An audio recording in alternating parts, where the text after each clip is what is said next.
Om Stapakaya Chandamasya Sahnadamai Svarupni Avatara Varistaya Rama Krishnaya Te Namaha.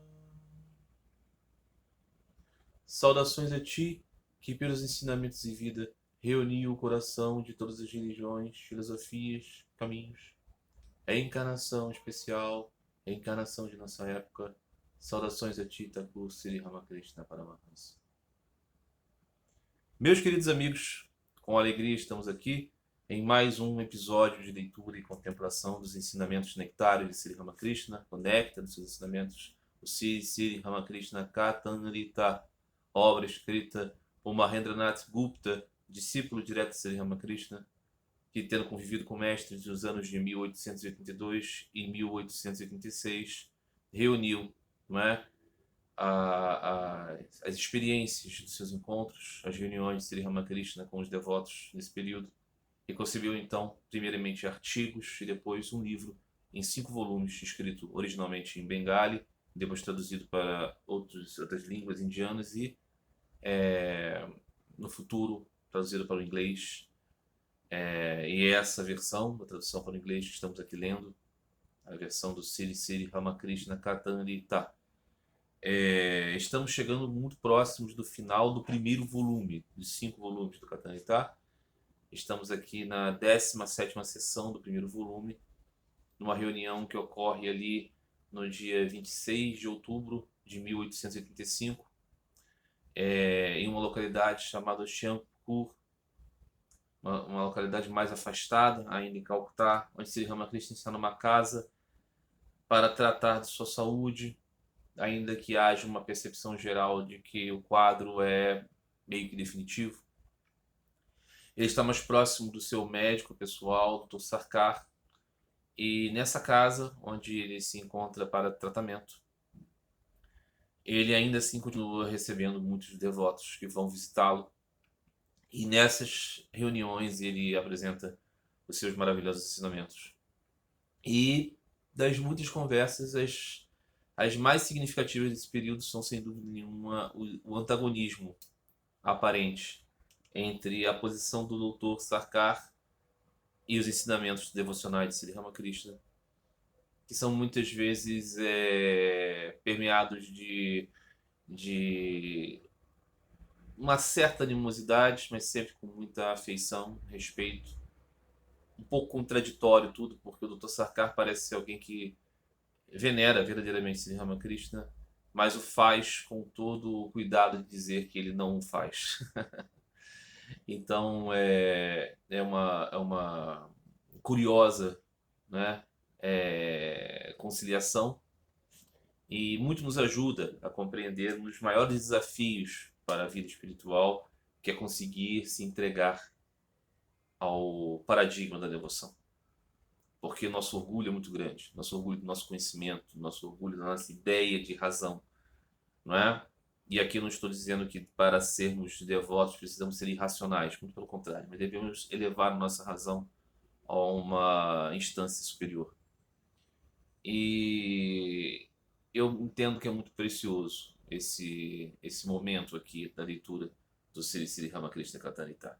Muitas vezes nós temos em outras passagens a conciliação meio que obediente, né? Sri Ramakrishna derrama o seu néctar e nós estamos todos vendo os devotos apenas acolhendo aquilo, recebendo e aprendendo e perguntando e se favorecendo daquele ensinamento. Aqui nós temos um antagonismo que nos permite forçar ainda mais certos conhecimentos. Isso é muito bom. Esse é o papel, inclusive, do questionador, não é? Na jornada espiritual. Muito bem. No último episódio, que estávamos aqui, no episódio 57 dessa série, hoje é o episódio 58, estávamos nessa conversa, né, Sri Ramakrishna, os devotos e o Dr. Sarkar, e Sri Ramakrishna falava do exemplo de um homem que disse para ele assim: o objetivo da vida é comer, beber e tudo mais. Sri Ramakrishna evidentemente não concordou com aquilo, né? Aquela distância animal da vida. Mas o homem falou, ainda assim eu sou um devoto, ainda assim devotos vêm aqui. E Sri Ramakrishna disse, tá, esse tipo de devoto eu quero distância. E Sri Ramakrishna dava um exemplo engraçado de uma loja de joias, em que o sujeito, dono da loja, e seus funcionários aparentemente eram muito devotos, eles eram Vaishnavas.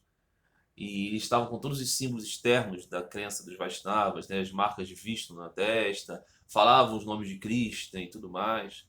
Mas depois aquilo era apenas, né, tudo aquilo era uma ambientação farsesca para que eles enrolassem os clientes.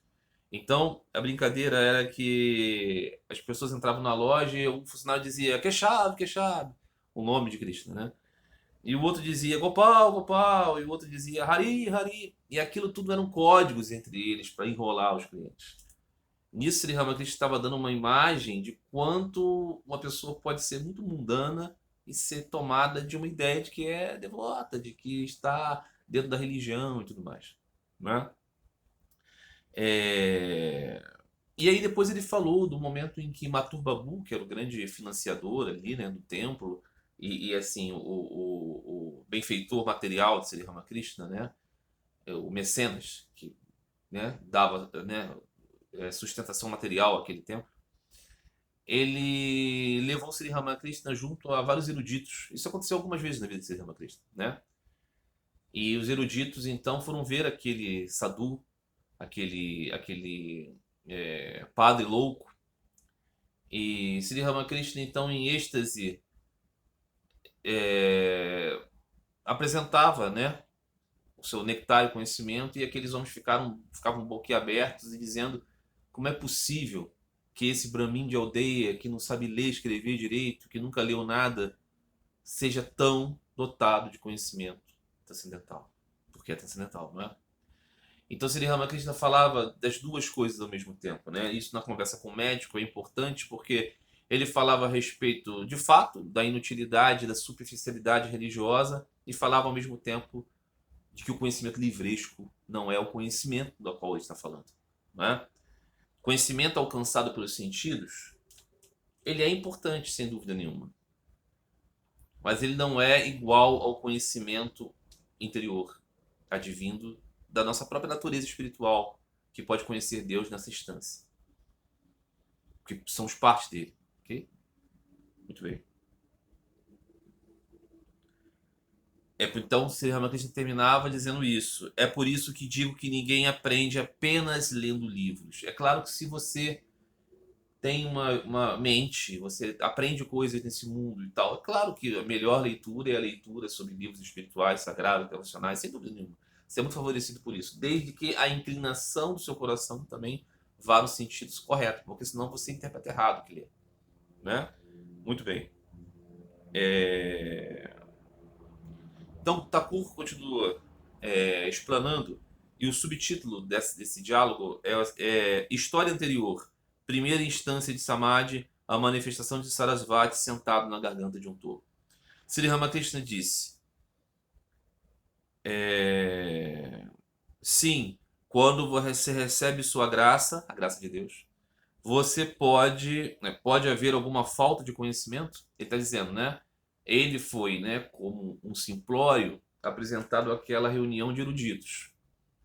Ainda assim, ele ensinou os eruditos. Como? Dizia ele. Porque ele recebeu a graça de Deus.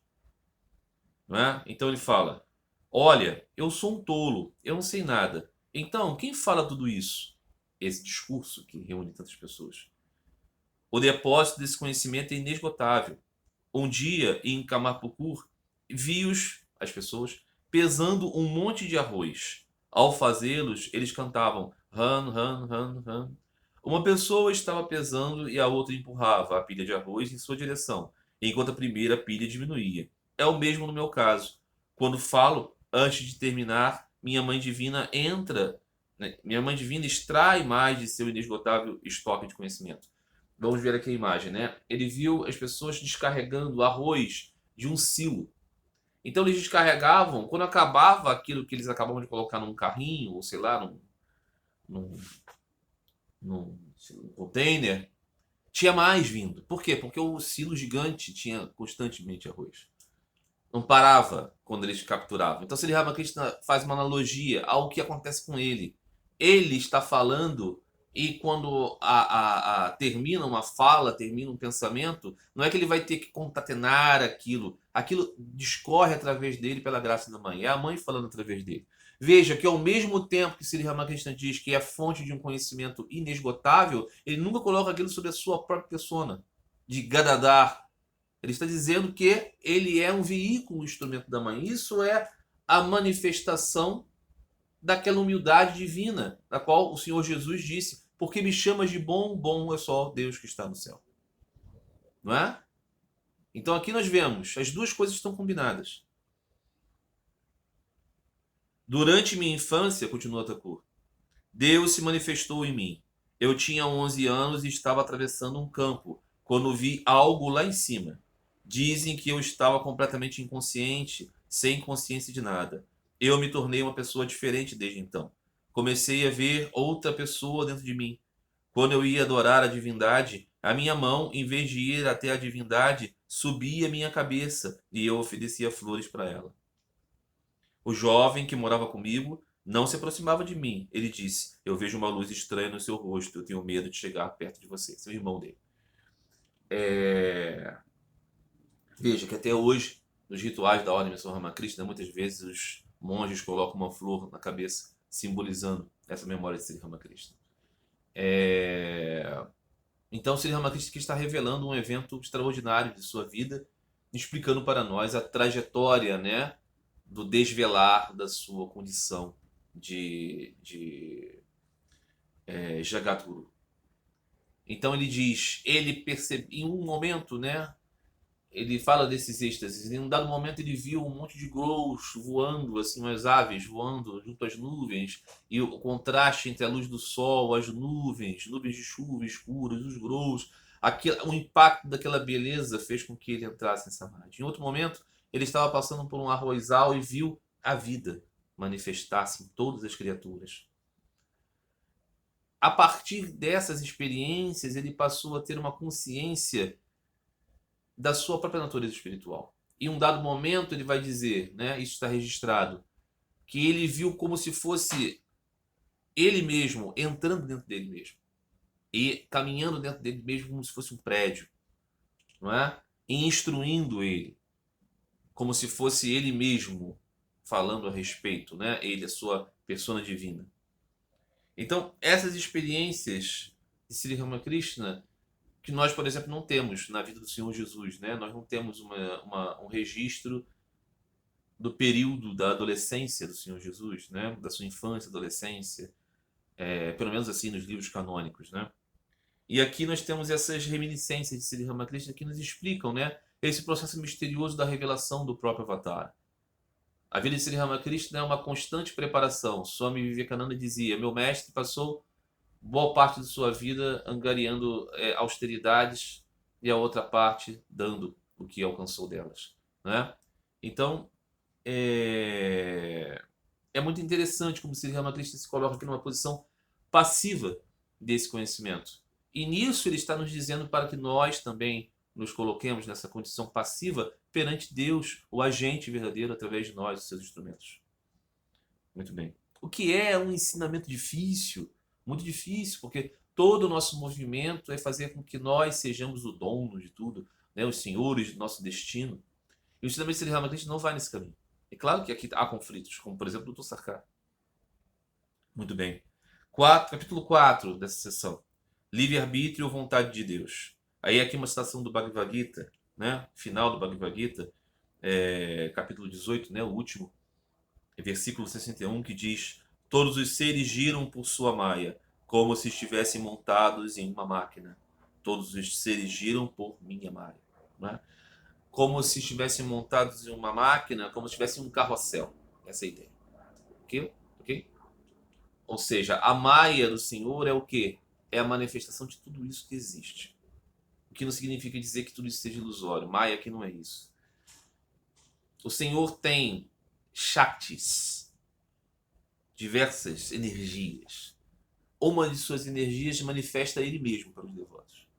Uma outra de sua energia manifesta as almas dos viventes. e outra de sua energia manifesta a forma das coisas em que as almas estão envolvidas e não conseguem vê-lo. Tudo isso são as energias do Senhor, né? Os cristãos, por exemplo, orientais, acreditam na concepção das energias incriadas de Deus, né? E nisso eles explicam justamente a manifestação do fenômeno da vida. Um conceito aproximado aqui, não é? Quando falamos dessas energias do Senhor, estamos falando da integridade, integralidade do pleno poder de Deus. Ainda assim, estamos falando dessas diferenças, não é? Entre o universo transitório, a alma dos viventes, o ser, que tudo isso manifesta, a projeção desse ser perante os seres e o universo. Não é? Muito bem. Sri Ramakrishna diz: sou um tolo, não sei nada. Então quem diz tudo isso? Quem diz esse Katarita? Quem faz esse discurso espiritual? Veja, ele diz um tolo, por quê? Porque ele era um menino iletrado, de aldeia, visto como bobo, visto como louco. Ainda assim, ele era este que muitos e muitos e muitos eruditos vinham ver. Muitos e muitos homens da sociedade vinham ver. Muitas pessoas se sentavam aos seus pés por ouvir. Muitos especialistas religiosos vinham vê-lo. Muitas pessoas materialistas e racionalistas e pessoas do progresso, da ciência do século XIX vinham para vê-lo. Como? Não é? Sou um tolo e não sei nada. Então quem diz tudo isso? Eu digo: mãe, eu sou uma máquina e você é operadora. Eu sou a casa, você é a moradora interna. Eu sou a carruagem, você é o cocheiro. Eu faço o que você me faz fazer. Falo como tu me faz falar. Eu me movo enquanto você me faz mover. Não eu, só tu, só tu. Ela é sempre vitoriosa. Eu sou apenas um instrumento. Quando Radha carregava um jarro com 1000 buracos e nem uma gota vazou dele, todos começaram a elogiá-la, dizendo que raramente se encontra uma esposa tão fiel. Então Radha disse: por que você me elogia? Em vez disso, você deveria dizer: vitória para Krishna, vitória para Krishna. Jaya, né? Jaya, Krishna. Sou apenas sua serva. Com esse mesmo humor. Uma vez eu coloquei o pé no Vijay, um pé no peito de Vijay. Embora eu tenha um grande respeito por ele, coloquei meu pé no seu peito. O que você diria sobre isso? Ele fala para o médico. O que vamos, né, entender? Sri Ramakrishna está materializando isso. Ele é uma pessoa no mundo destituída dessas qualidades. Ao mesmo tempo, ele as manifesta. Por quê? O que ele sabe disso? Ele sabe que tem consciência de que ele é um instrumento da mãe. Então, ele é um instrumento, ele age como um instrumento. E aí ele dá um exemplo aqui de Radha, não é? Que era uma das gopis, vaqueirinhas de Vrindavan, na infância e adolescência de Krishna. Então ela se torna uma das amantes de Krishna, uma das devotas de Krishna, não é? Que deseja Krishna como seu esposo divino, como seu amado. Então ela está carregando um jarro com água cheio de furos, mas a água não cai. Isso se dá pela sua destreza, segundo alguns pensam, mas ela diz: não é pela minha destreza, é pelo poder de Krishna. E nisso, o que ela está dizendo aqui? É o mesmo exemplo, né? Sri Ramakrishna manifesta essa habilidade extraordinária. As pessoas estão dizendo: ó, Thakur, ó, Sri Ramakrishna está dizendo: não, não, não. É o poder da mãe. É o poder de Deus. É o poder de Deus. Radha está dizendo: é o poder de Deus. É o poder de Deus que manifesta-se nos devotos. É o poder de Deus que se manifesta nas grandes inteligências. É o poder de Deus que se manifesta nos grandes talentosos. Né? Essa percepção quem pode ter? Aquele que alcançou o conhecimento de Deus. Não é? Então essa é a atitude. E depois ele diz: em estado de êxtase, eu coloquei o meu pé no peito de Vijay Krishna Goswami, que depois virá a ser um grande santo Vaishnava da escola do Gaudiya Vaishnavismo. Veja, aqui manifesta-se a graça de Sri Ramakrishna na vida de Vijay. O seu toque divino. Quando um sadhu é verdadeiramente desse tipo, não é? Desse conhecedor de Deus, pelo seu olhar, pela sua palavra, pelo seu toque, ele transforma mentalidades. Ele retira cargas, camadas de encobrimento e faz com que a natureza espiritual de alguém se revele mais. E aqui nós vemos, ele fez isso com Naren, ele fez isso com Vijay Krishna Goswami. Pelo seu toque, ele transformou essas pessoas incapazes de pecar. Não é que ele os transformou, ele retirou os encobrimentos que impediam que eles manifestassem a sua natureza de servos eternos de Deus. Quem pode fazer isso? O Avatar. Mas ele fez isso em que estado? No estado de êxtase. Por quê? Porque ele sabe que é a mãe que tudo governa. É Deus que tudo faz. Não é? Sri Ramakrishna não fala de mãe, mas fala às vezes de Hari. Deus, pai, Deus, mãe. Que a consciência dele é toda essa de plenamente ser um instrumento de Deus. Então ele disse para o médico isso. O que você acha disso? Eu em êxtase coloquei o meu pé no peito de Vijay. Ou seja, como se fosse, né, a manifestação do divino. Então o médico diz, você deve ter cuidado agora. Agora, nesse estado da vida dele, né? Ele está com essa doença e tudo mais. E Sri Ramakrishna, cruzando as mãos, diz, como posso evitar? Quando esse humor toma conta de mim, eu perco consciência de tudo. Não faço ideia do que estou fazendo. E o médico diz, você deve ter cuidado. Não adianta simplesmente cruzar as mãos com humildade. Porque aqui o médico está dizendo que Sri Ramakrishna deveria abandonar toda a sua emoção, todos os seus discursos, todas as suas prédicas, porque ele deveria se concentrar na conservação da sua saúde. O médico é defensor da ideia de que Sri Ramakrishna aniquila a sua saúde através de toda essa descarga de energia. Então ele está dizendo, não adianta você dizer que sente muito, que não sabe o que fazer, ou que tem humildade, isso não adianta para a sua saúde, porque o médico aqui está agindo como médico materialista, né? Então Sri Ramakrishna diz, eu posso fazer alguma coisa sozinho com esse humor, com essa tendência, com essa bava que ele tem em relação à devoção? Ou quando ele está em samadhi, você acha que ele tem algum controle sobre isso? Então ele diz, o que você acha desse estado? Se você acha que é fingimento, eu diria que toda a sua ciência é menos que inútil. Aqui começa a haver um certo crispamento, né? Sri Ramakrishna diz, como assim eu devo deixar de fazer isso? Você acha que eu estou fazendo? Você acha que eu estou fazendo aqui um mise-en-scène de samadhi? Não, eu estou em samadhi, querido. Meu corpo aqui é total instrumento. Você acha que isso aqui é uma brincadeira? Se você acha isso, eu digo, a sua ciência para mim é nada. E aí o doutor diz, Senhor, se eu penso isso, que você é um fingido, por que eu venho aqui com tanta frequência? Olha, eu negligencio o meu trabalho para vir aqui. Eu sinto falta das visitas de muitos pacientes. Enquanto fico aqui, deixo faltando, né, várias visitas de clientes enquanto estou aqui por 5, 6, 7 horas. Ou seja, essa contradição que eu falava, né? O médico o tempo todo se parece cético em relação ao estado emocional de Sri Ramakrishna, a essas coisas do caminho da devoção. Sri Ramakrishna diz, então você acha que isso é fingimento? Então o médico diz, não acho, se eu achasse se eu estivesse aqui. Ao mesmo tempo ele tem essa, né, dicotomia. Então, continua a conversa e é um subtítulo. Eu não vou lutar, frase de Arjuna no Bhagavad Gita. Somente Deus é o fazedor, Arjuna é um instrumento.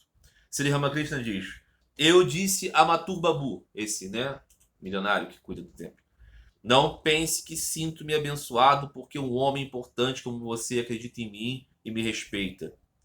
Você pode me respeitar ou não, mas o fato é de que um mero homem não pode fazer nada. Só Deus faz um respeitar o outro. Diante do poder de Deus, o homem é mera palha. O que ele está querendo dizer aqui para o doutor? Se o doutor o respeita ou não e tal, o Sri Ramakrishna não se sente lisonjeado com isso. Ele dizia o mesmo para Mathur Babu, que era um homem muito rico, muito poderoso, e Sri Ramakrishna dizia, eu não quero saber se você me acha que eu sou divino, e não pense você que isso muda alguma coisa.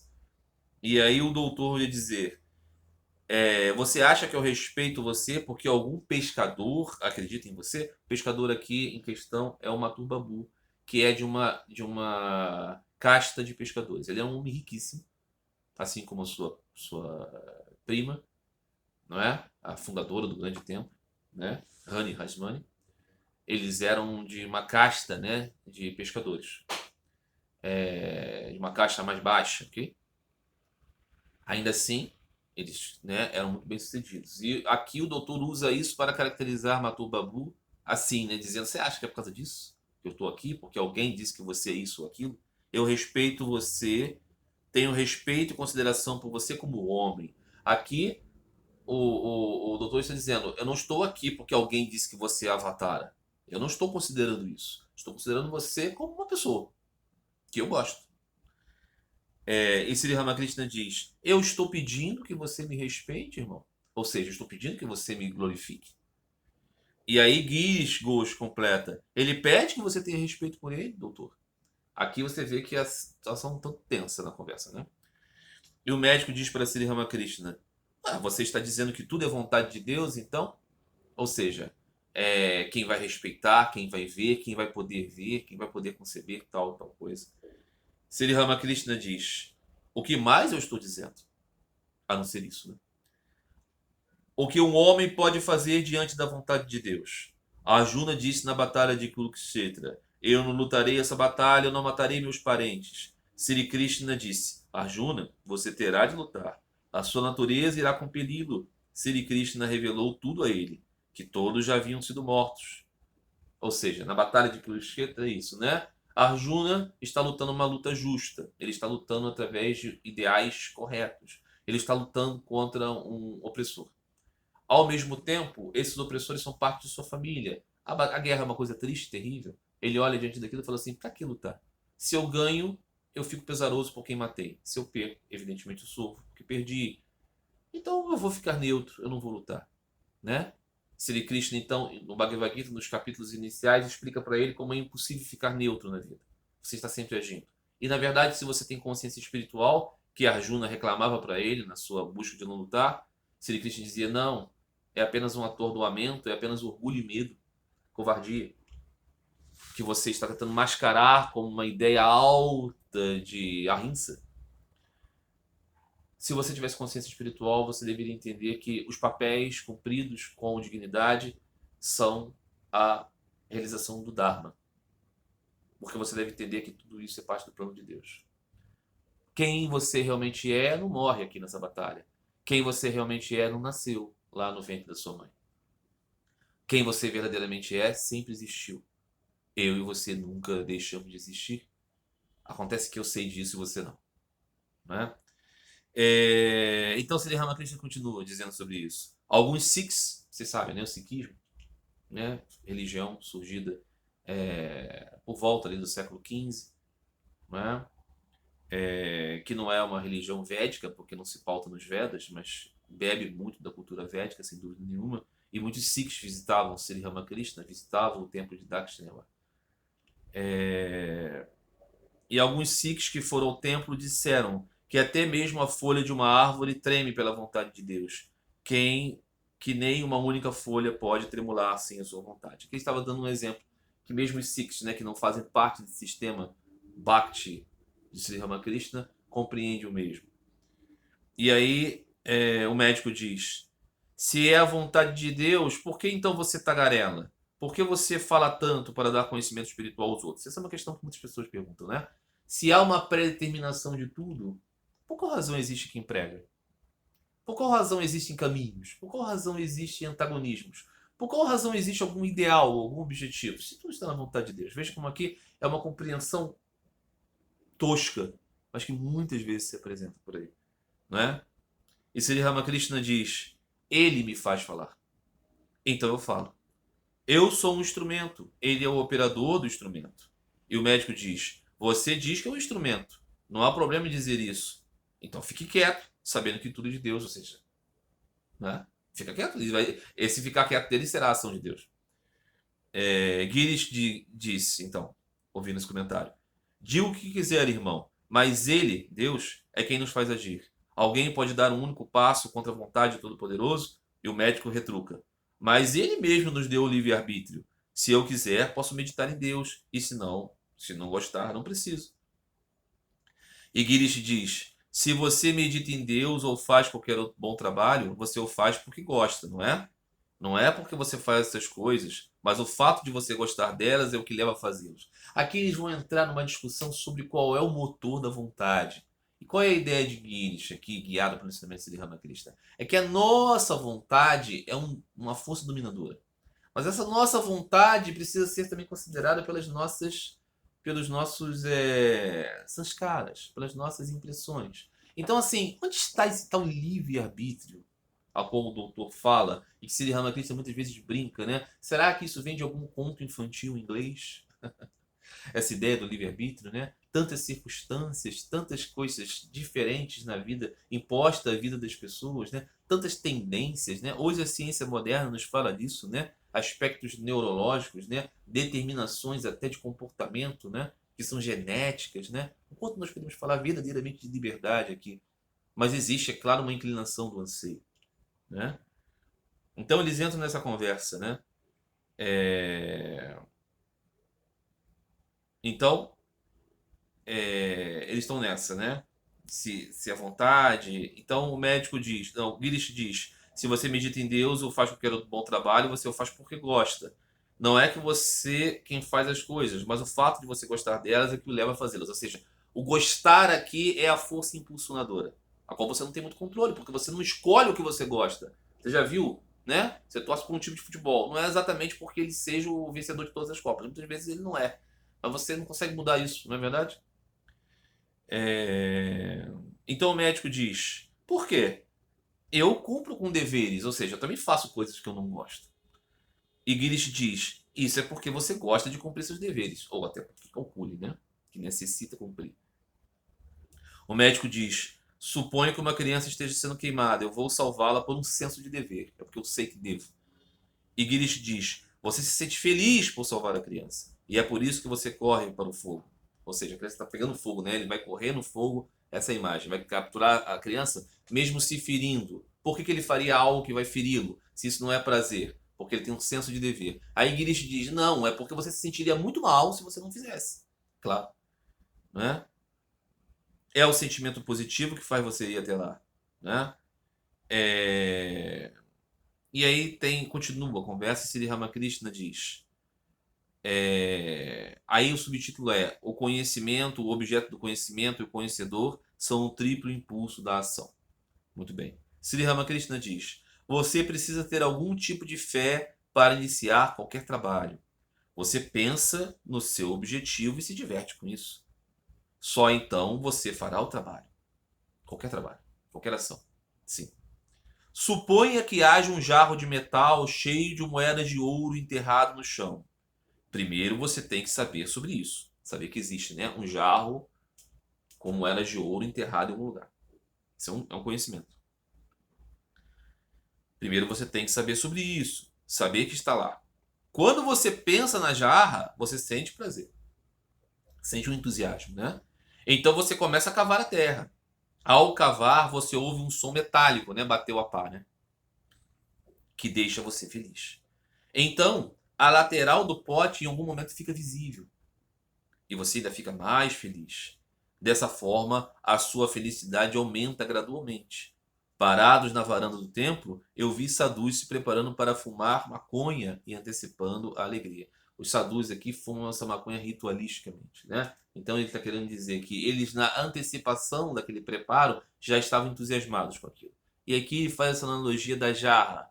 O que significa dizer isso? Que nós agimos olhando para certas coisas. Mesmo que seja uma coisa chata, né? Você, por exemplo, vai trabalhar na academia, né? Vai fazer ginástica, né? Que as pessoas chamam hoje modernamente de treino, né?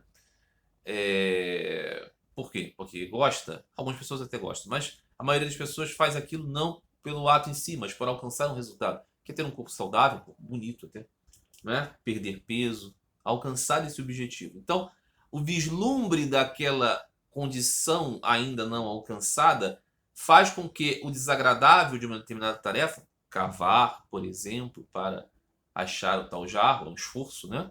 Seja feito com alegria. Então, o que ele está querendo dizer aqui? Mesmo o doutor está dizendo que faz coisas mesmo que não sejam prazerosas. É porque elas são, de alguma maneira, encaixadas dentro de um projeto que vai levar a ele coisas positivas, né? Aqui, Sri Ramakrishna está travando mesmo a noção de que as nossas ações dificilmente são sem o desejo dos frutos. Ao mesmo tempo, ele está fazendo uma analogia aqui de que qualquer coisa que venhamos a buscar, elas têm que primeiro ter um vislumbre de algo futuro que não existe ainda. E nisso nós precisamos ter um pouco de fé. A fé aqui, né, nesse sentido de Shraddha, é uma confiança de que algo vale a pena ser buscado. Então, quando você busca Deus, Deus não pode ser visto.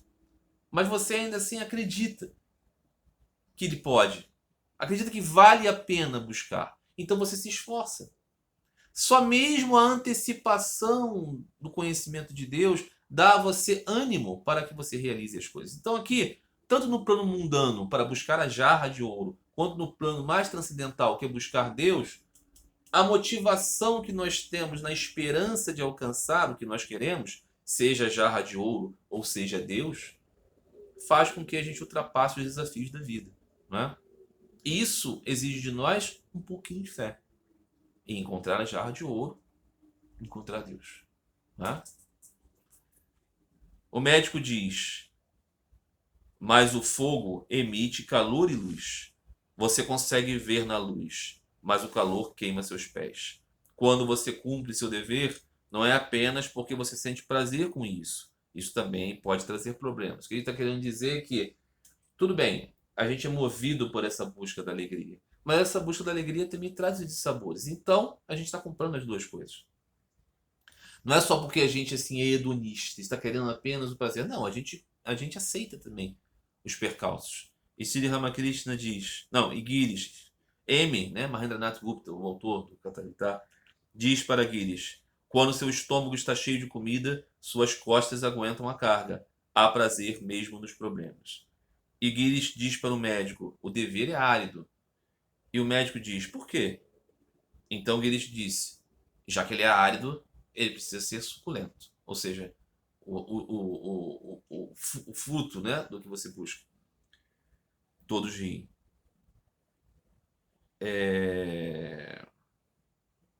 Aqui eles fazem uma brincadeira aqui com o uso de uma pílula ou de algum tipo de entorpecente que faz com que você tenha uma experiência agradável depois.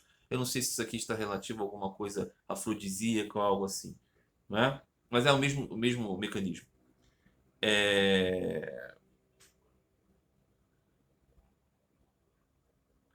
Então, o Girish diz para o médico, você deve sentir que o dever é agradável, ou seja, que ele leva a um fim agradável. Por outro motivo, você faria o que é dever? E o médico diz, sim, porque minha mente está inclinada para isso. Ou seja, eu faço mesmo que não me traz prazer, porque eu sei que é certo. Né? M diz para Girish, a sua natureza o atrai para isso. Risos.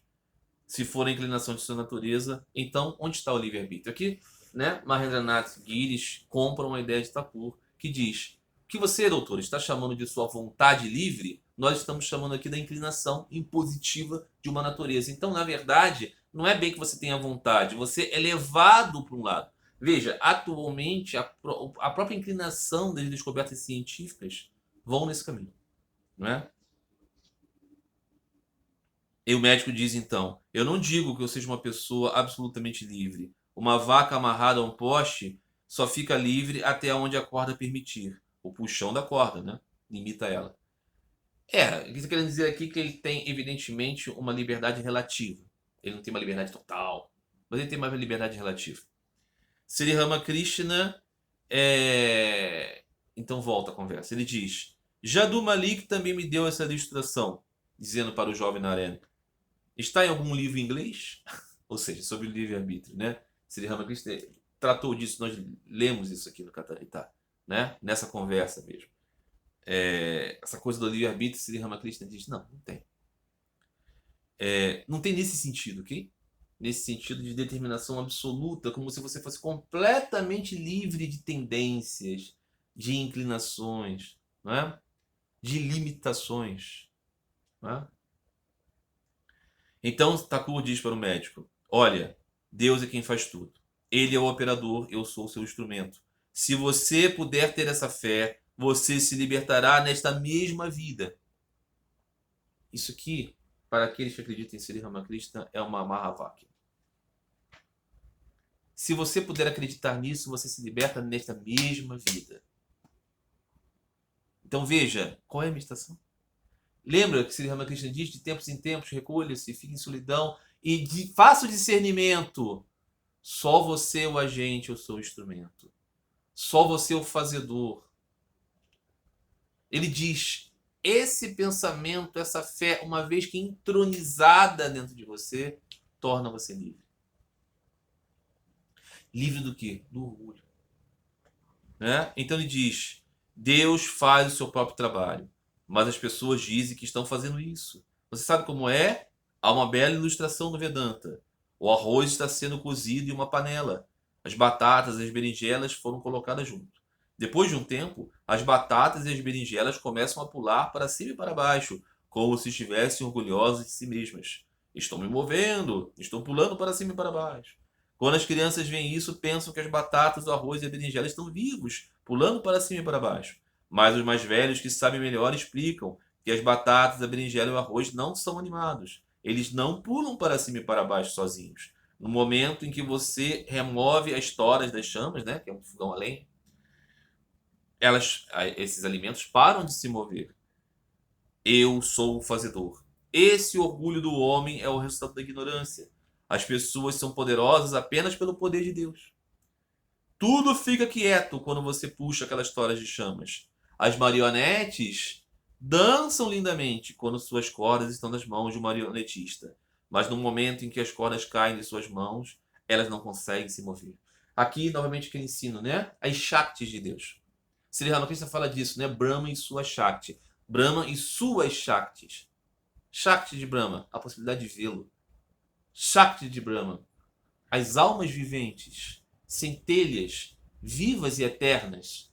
E o universo transitório, mas não irreal, na qual as jivas estão presentes. Não é?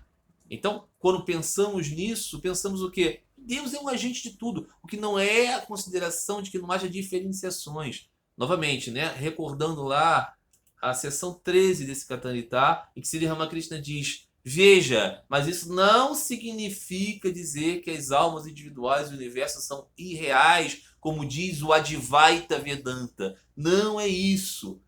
Aqui eu digo, Brahman é qualificado por Jagat e Jivas. E aí ele deu o exemplo do pesar a fruta. Ele diz, o Advaitin pesa a fruta, retira a casca, os caroços, pesa só a polpa e diz, é apenas Brahman, apenas a polpa. O resto, não conta como peso. E aí disse Ramakrishna, assim eu perderia o peso da fruta. A fruta é a casca, as sementes e a polpa. Ou seja, tudo isso é real. Mas advém de quem? De Deus. Está em Deus. Não é que seja Deus no sentido de não haver diferenciação. Existem diferenciações eternas entre Deus, as almas individuais, Deus e a forma material. Existem diferenciações entre as almas individuais e elas mesmas. Existem diferenciações entre a alma espiritual, individual e os objetos inanimados. Existe diferenciação. Então, esse aqui é um ensino. De uma certa maneira de ver, você vai compreender o todo. De uma certa maneira de você compreender, você vai ver as matizes do todo. Né? Enquanto você não tiver visto Deus, você vê Deus. Veja que não é enquanto você não perceber que você é Deus. Não é esse o ensino de Ramakrishna. Enquanto você não tiver visto Deus, enquanto você não tiver tocado a pedra filosofal, você permanecerá sob a ilusão de que você é quem faz. Você quem? Fulano, ciclano e beltrano. Ok? Que está fazendo certo ou errado. Essa consciência persiste. O sentimento de distinção é maia de Deus, que é necessário para administrar seu mundo de ilusão. Veja, o mundo de ilusão é o mundo da transitoriedade. Já viu isso? A civilização ocidental, essas coisas. Já viu isso? O Império Romano, o Império Persa, os Maias, os Astecas, o Egito Antigo, essas coisas. Então a gente tem luta, não temos para nossa cultura. Então, isso é a Maia. Isso é a ilusão. A ilusão de que essas coisas são eternas. Mas aqui a transitoriedade dessas coisas não nega a existência desta transitoriedade. Entende? Muito bem. Mas ao tomar refúgio em Maia do conhecimento, ou seja, né, a energia aqui, a Shakti aqui, que vai levar ao conhecimento, ao seguir o caminho da verdade, você pode conhecê-lo. Aquele que conhece Deus, que obtém a sua visão, somente ele pode atravessar sua Maia. Veja que tem uns que observam, conhecem Deus, o veem e atravessam a sua Maia, e tem outros que não o veem, não atravessam a sua Maia. Por isso aqui existe diferenciação, não é? Essa conciliação de coisas ela é inconcebível. Por isso que a doutrina filosófica do Acíntia, a Beda, a inconcebível diferença e semelhança entre Deus, o universo e os seres, ela é expressada nos ensinamentos de Sri Ramakrishna concretamente. Sri Ramakrishna ensina aqui a filosofia do Acíntia Beda. Ele não ensina aqui a filosofia do Advaita Vedanta. Ele renega os tópicos da filosofia do Advaita Vedanta sistematicamente. Ok? Muito bem. Somente Deus é o executor. Eu não faço nada. Quem tem essa fé liberta-se nesta mesma vida. Gravem isso para vocês, meus queridos amigos que acompanham a narrativa desse Sri Ramakrishna Katanita. Esta é a meditação. Esta é a reflexão a se trabalhar. Deus é o agente através de mim. Eu sou o seu instrumento. Não é eu sou aquilo. Não. Apaguem eu sou aquilo. Retirem eu sou aquilo. Tirem eu sou aquilo. É do mesmo patamar do mundano. Eu sou o fazedor de tudo. Eu, fulaninho, ciclaninho, beltraninho. Eu sou o dono do meu destino. O que eu quero eu faço. Hei de conseguir o que quero. Essas coisas. Mesmo patamar. Ok? Eu disse isso para Keshav Sen. Sri Ramakrishna dizia isso para Keshav Sen, pessoa que ele gostava muito, aquele grande dirigente do Brahma Samaj, que morreu numa condição de devoto, transformado pela mentalidade de Sri Ramakrishna. Girish diz para o médico, livre-arbítrio. Como você sabe que isso existe? O médico diz, não é pela razão, eu sinto. E Girish diz, mas eu e outros sentimos diferente. Todos riem. Ou seja, o sentimento é uma coisa muito pessoal, né? O médico diz, existem dois elementos no dever. Primeiro, eu vou trabalhar por senso de dever. 2, eu tenho prazer nisso. Mas inicialmente eu não cumpro o dever na esperança de ter prazer. Quando eu era criança, eu percebi que o padre, né, o sacerdote do templo, ficava muito preocupado ao ver as formigas na areia para serem oferecidas. A ideia dos doces não lhe dava prazer, sorrindo. Em vez disso, ele ficava preocupado. Ou seja, ele ia oferecer, né, os alimentos para Deus, mas ficava preocupado com a chegada das formigas ali. Então, toda aquele envolvimento ritual que ele tinha não estava relacionado a um prazer, mas sim permeado de coisas incômodas. M diz para si mesmo, e aqui ele está narrando para a gente porque ele descreve os seus próprios pensamentos, né? Ele diz, é muito difícil dizer se alguém sente prazer ao cumprir um dever ou se pensa nele depois. Onde está o livre-arbítrio se a ação é impelida pelo prazer? Aqui a continuidade da discussão, né? O doutor está defendendo que existe uma vontade livre, mesmo de fazer coisas que não sejam agradáveis à nossa percepção do que é agradável. Faço porque devo. A ideia é aqui que esse eu faço porque devo, esse senso de dever, também é uma força motriz.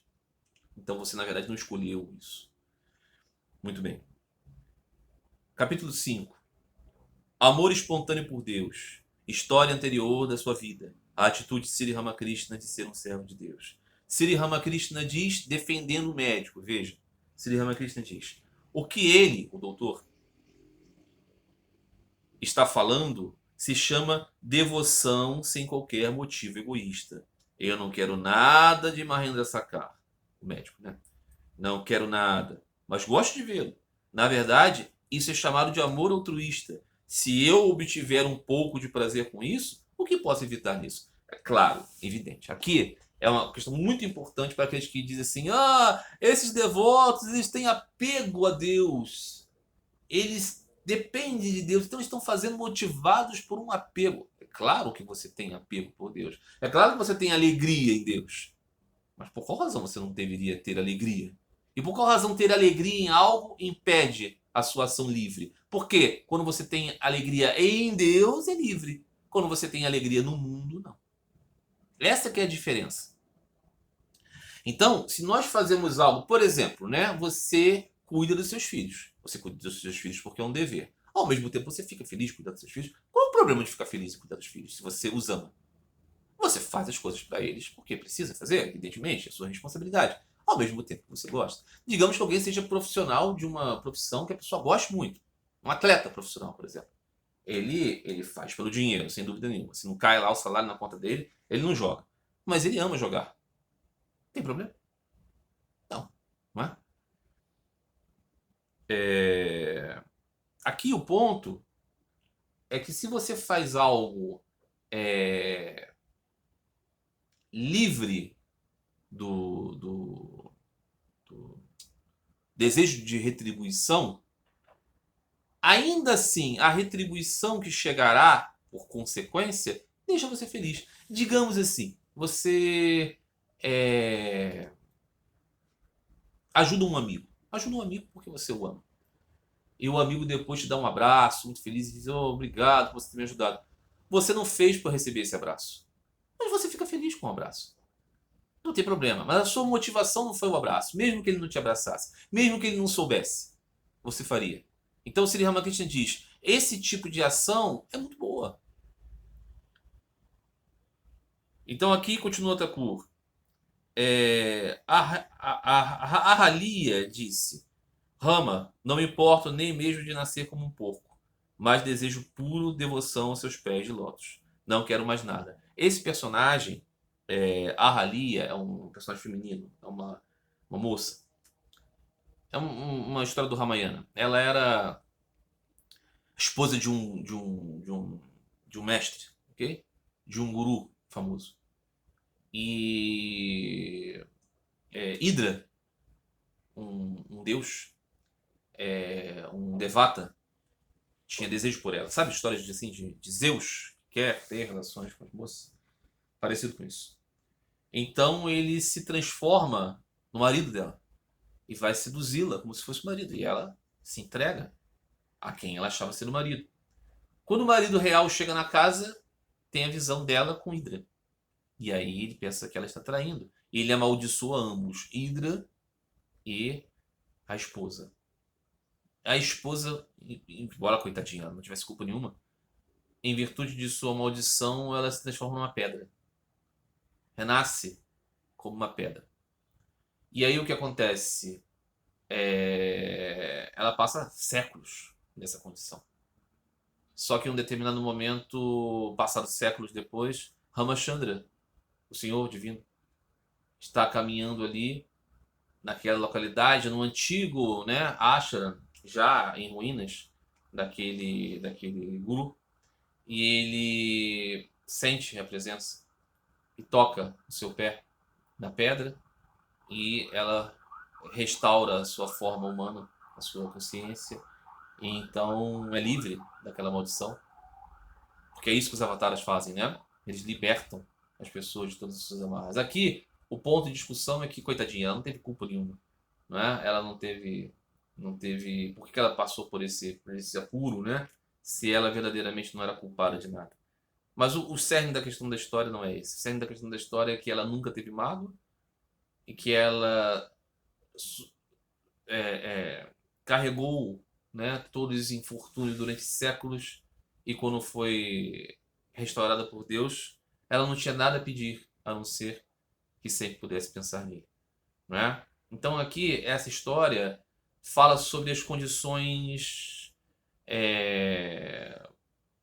que são impostas a nós pela própria existência e a nossa disposição de se colocar perante Deus assim, com esse espírito de servo, não é? Então, continua Thakur. Narada Muni, o grande arquétipo da devoção, né?